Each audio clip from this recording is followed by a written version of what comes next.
Today we will be discussing about Noonan syndrome. Noonan syndrome is a very common genetic disease that has multiple congenital abnormalities.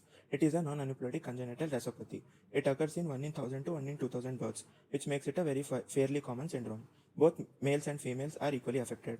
Noonan syndrome closely resembles Turner syndrome, so it is an very important differential diagnosis. Noonan syndrome has variable inheritance pattern. Those with mutations of PTPN11 gene usually have autosomal dominant inheritance, and it can also present as autosomal recessive condition with mutations of various genes of RAS pathway like NF1, KRAS, SOS1, RAF1, NRAS, and BRAF. To understand this gene and their function, we need to understand the RAS MAP kinase pathway.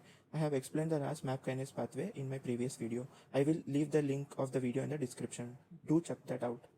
Talking about the craniofacial manifestations, patients with Noonan syndrome have hypertelorism and telecanthus. Although they sound similar, they have minute difference. Telecanthus is increased intercanthal distance, that is, distance between the two medial canthus of the eye. Causes include trauma. It can be a normal ethnic variation, a sinus tumor, or a sinus polyp, such as in Carter-Jenner syndrome.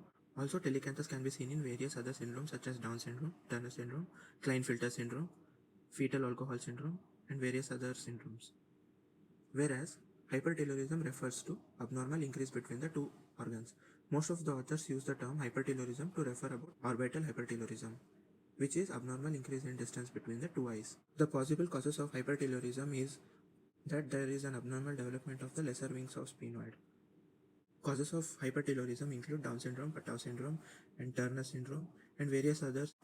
Hypertelorism and telecanthus can be assessed using antenatal ultrasound, where intraocular distance and biocular diameter are typically increased in hypertelorism.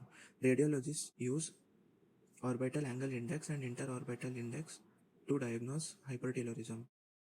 Other craniofacial manifestations include low set tears, which can be depressed or positioned at abnormally low position.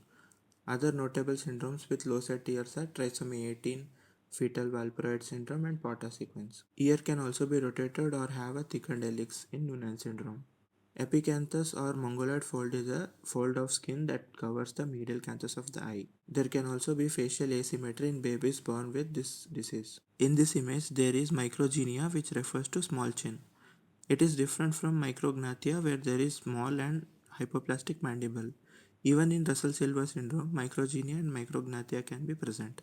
Treatment include facial augmentation surgeries.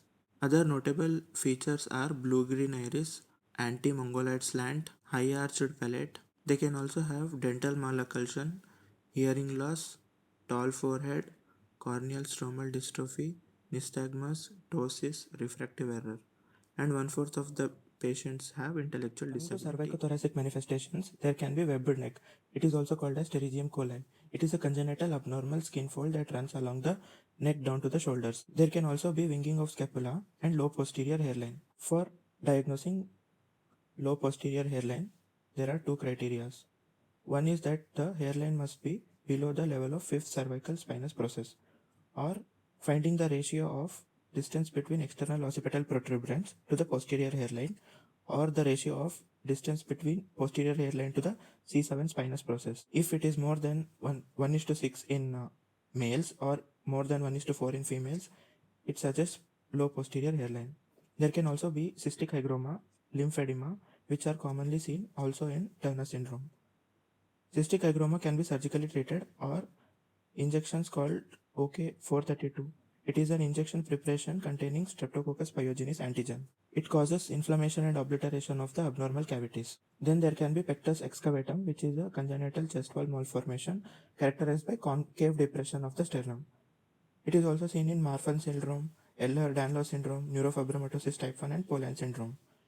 There can be associated mitral valve prolapse, restrictive pulmonary function test, and cardiac displacement.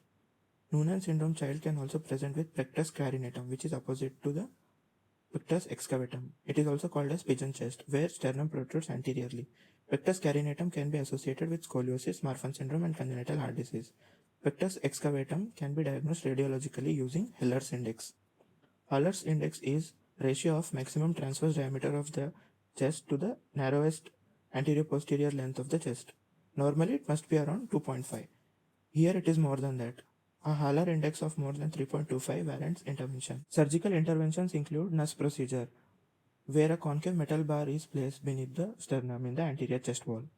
Similarly, a reverse nurse procedure can be done wherein we can place the metal bar superficially to the sternum in cases of pectus carinatum. There is another more invasive procedure called as ravage procedure where it involves detaching the sternum, removing the costal cartilage and placing a small metal bar over which cartilage can grow. Since it involves complications like hemothorax, pneumothorax and pneumonia, it is usually reserved in patients who have experienced a failure in NUS procedure. Other skeletal manifestations include cubitus valgus, scoliosis, talipes equinovarus, shield chest.